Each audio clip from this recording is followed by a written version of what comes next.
تہجد کے وقت انسان اللہ کے بہت قریب ہوتا ہے، اتنا کہ اپنی ہر دعا پوری کروا سکتا ہے۔ یہ محبت ہی تو ہے جو دنیاوی خواہشوں سے غافل ہو کر اس کی ذات میں فنا ہونا سکھاتی ہے۔ ہر عبادت کا پتہ نہیں ہوتا کہ وہ قبول ہے یا نہیں، مگر درود شریف ایسی عبادت ہے جو ادا ہوتے ہی قبول ہو جاتی ہے۔ تم اس کی رضا میں الحمدللہ کہنا سیکھ جاؤ، وہ تمہاری ساری تکلیفیں اور پریشانیاں ختم کر دے گا۔ ہر پریشانی اپنے ساتھ آسانی بھی لاتی ہے۔ اللہ اپنے بندے کو تنہا نہیں چھوڑتا۔ انسان ہر چیز کے بغیر رہ سکتا ہے، لیکن اللہ کی محبت کے بغیر نہیں رہ سکتا۔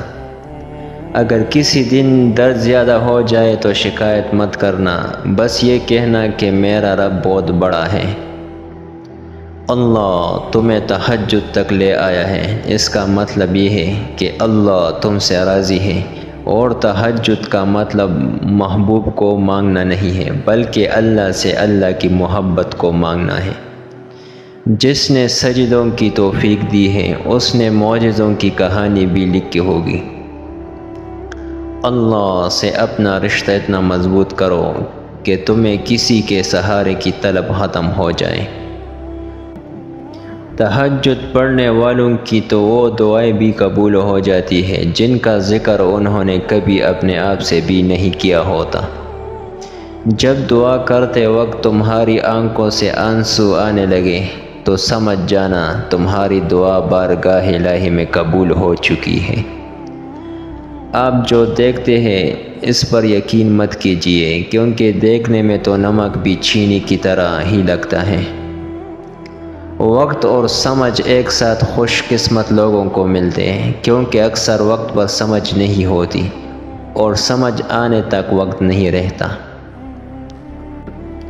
خاموشی میں ہی راحت ہے، لفظوں کا سفر تو انسان کو تھکا دیتا ہے۔ اللہ سے رشتہ جوڑ لو، سب ٹوٹے رشتے جڑ جائیں گے۔ بے شک میرا رب وہ ہے جو انسان کی روح کے اندر کی اذیتوں سے واقف ہے۔ اللہ سے بات کرنے کے لیے الفاظ کو ترتیب نہیں دینی پڑتی۔ جب اللہ کی رضا ہوگی پھر ہر چیز عطا ہوگی۔ جانتے ہو محبت کیا ہے؟ کسی کو اپنی دعاؤں میں یاد رکھنا۔ نماز کے لیے دنیا کو چھوڑ دو، لیکن دنیا کے لیے نماز کو نہیں چھوڑ لو، یہی تمہاری اصل کامیابی ہے۔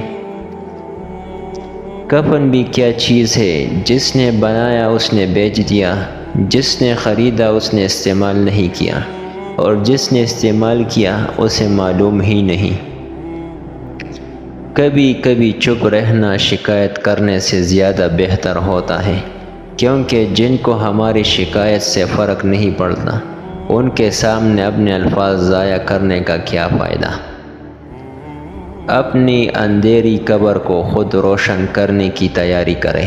آج زندہ انسان سے لوگ وفا نہیں کرتے، کل مٹی کے ڈھیر کے لیے دعا کون کرے گا؟